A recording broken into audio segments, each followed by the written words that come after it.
Alrighty. People wanted me to tell this story. This is going to be completely unscripted, so I'm doing things a little bit differently.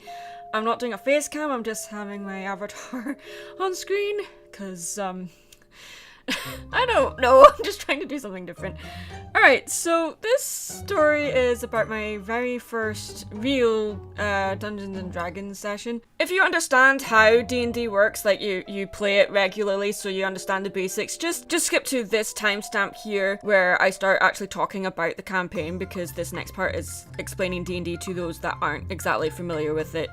So for those that don't know, Dungeons & Dragons, it's a structured, open-ended role-playing game, and there's, you play it around a table, usually indoors. Obviously indoors.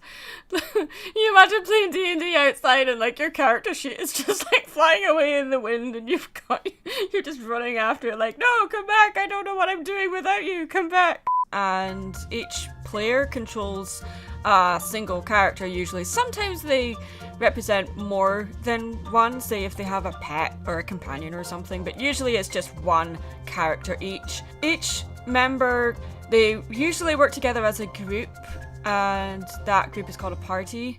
And each character has their own area of expertise or specialty, which can make or break the success of the game depending on what the campaign is about. During the course of the game, each player directs the actions of their character and their interactions with other characters. This activity is performed through the verbal impersonation of the characters by players sometimes. So a game can often continue over a series of meetups. This particular one in this video is a one-off, so it just lasted a couple of hours instead of a reoccurring thing. So the results of what happens to the party and your character are determined by the Dungeon Master. So the DM selects and describes various non-player characters, usually, if there are any, in the campaign that the party encounters. So they describe the settings in which these interactions occur, sometimes with visual aids, but usually not, because you can play D&D with just paper and your imagination. This is how we played this particular game. The DM did print out maps. Other than that, we just had our character sheet and the map, and she indicated what each thing was as we played.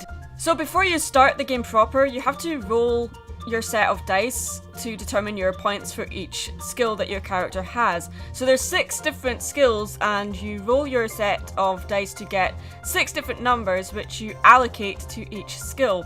So every time you do an action in the game, your DM might ask you to do a roll check. So for example, you might discover maybe say a locked door, or maybe you want to check a room for traps, so you might roll an awareness check.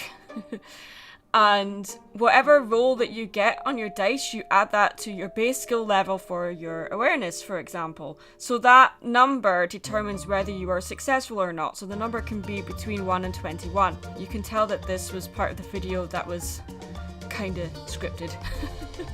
This is a one-off campaign, so the campaign lasts only one session, so in other words it only lasts a couple of hours instead of a reoccurring thing. The particular campaign that we played was called Alcatraz, or Alcatraz. Thank you to the DM for the Penance D&D podcast for making this campaign. The fun thing about my first time playing D&D is that this was also the first time that the Dungeon Master was DMing a campaign, and you know what, she did really well. She did amazingly well. It was so much fun. She had a lot of patience, because she was doing it with 3 people that hadn't really played D&D before. Most of the people that were playing were used to role-playing games in general. I don't really play them. I was kind of new to it, but over the last year I've been listening to the Brony D&D podcast on Dr. Wolf's channel, so that kind of educated me a little bit. But also, most of my friends play D&D. My fiance plays it, all of my best friends play it. And they keep telling me, you should play it, it's so your thing. I'm like, no, it's not, it's just, I don't know, I'm like, obviously it's a chance to develop your social skills, and it really can be conducive to creativity, and I get that, but I don't like the idea of spontaneously creating something on the spot in front of people, and you know, it's so easy to make mistakes and make a fool of yourself, and that just makes me feel really nervous and uneasy, so I avoided playing D&D for so long. Because hooray, social anxiety and stuff. Why am I doing this unscripted? Why? This first one, I played it, the DM happens to be my best friend ever, and we've been friends since we were 4 years old, so there was that as well. That made things a lot easier, and I knew the other two players as well, so yeah, it got off to a good start. So we're playing Alcatraz campaign, which is basically you're playing a cat. All of the players are playing cats, and they've been kidnapped. So they're trapped inside this house, and the object of the campaign is to escape the house. I'm gonna just like tell you what the skills were. She had animal handling at 5, awareness was 2, dexterity was 3, dungeoneering, which we changed to streetwise, was 6, intelligence was 4, nature was 4, and strength was 2. I don't have the stats of the other characters in front of me, unfortunately, but I tried to balance my character up against the others, so I had quite low strength and awareness because the other characters had quite high strength awareness, so I was trying to balance the party out, but in the long term it didn't really matter anyway. So I'm gonna try and tell you everything that happened in this game that I can remember. I really wish that we'd recorded it because it was so much fun and it was just so silly. So we have these 3 cats. The house is like a hoarder's house, so there's like boxes everywhere, there's stuff everywhere, everything's really dirty, including all the windows and stuff, and my character decides to investigate a cupboard, and she almost knocks over a tower of boxes. Well, she discovered a really dirty bathroom, and we're just trying to find our way out, and the other characters, they discovered China dolls in some of the boxes, and the China dolls are important for later. We just kept hurting ourselves. We kept getting concussions, or like we would jump from something to something else and we would completely misjudge it, and we would either hit a wall or we would land on the floor, or like badly. One of the cats knocked over some China dolls that were in a box, and one of them was broken, and the China dolls yeah, full disclosure, this is how the DM put it.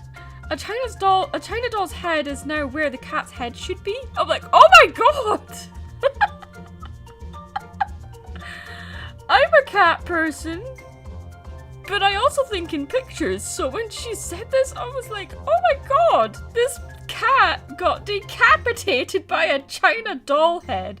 But the way that the DM worded it just put the most horrendous image in my head. This is horrendous. This was, ugh. Oh, blah, blah. And then it gets worse, because my cat, she goes into a bedroom in the house and discovers, like I said earlier in the game, I said, we're probably going to discover a dead body at some point, because this is a hoarder's house, it's really dirty, and like there's just stuff everywhere, and I was just like, yeah, we're gonna find a dead body, aren't we? And of course, it was my character that discovered the dead body first. Unfortunately, because her awareness is so low, she didn't realize that it was a dead body, and started kneading into the back of the dead body. If you don't know what kneading is, it basically means that the cat is padding into the back of of this body. This is what kittens do to their mothers when they're trying to get milk. They do what's called kneading. She was doing this to this human. That's what cats do when they're trying to get comfortable. They knead. Anyway, my cat was so dumb, she didn't realize that this was a dead body.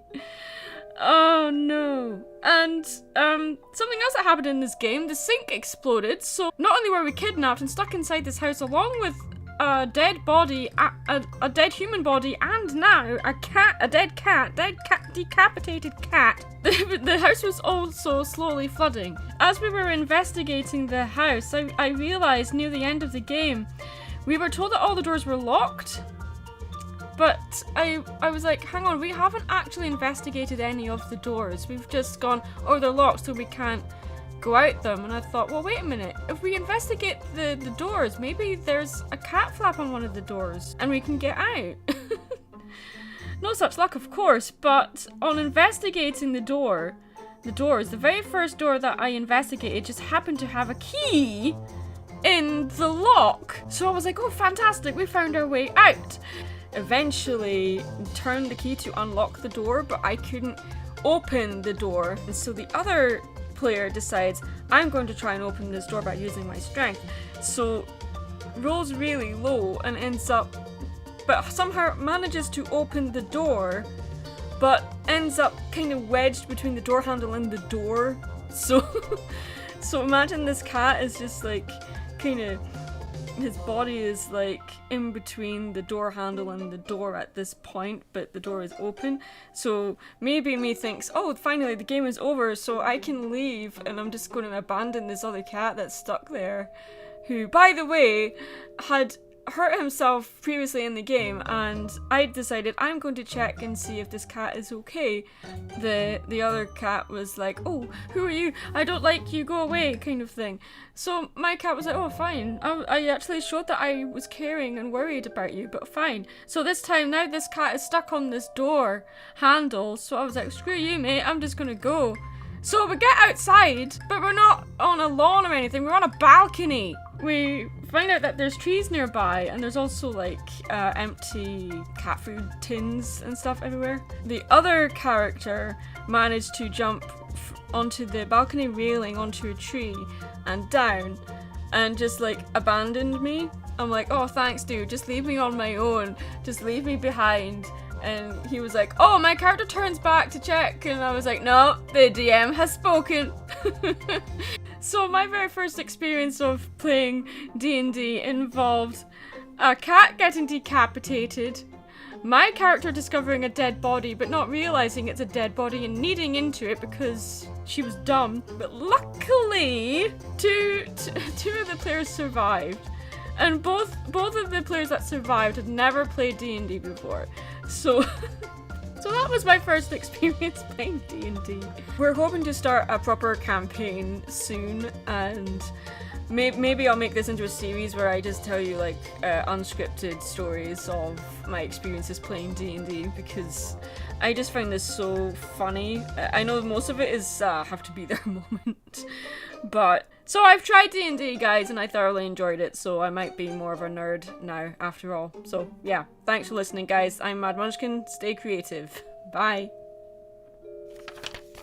The dead cat just gets killed by a China doll.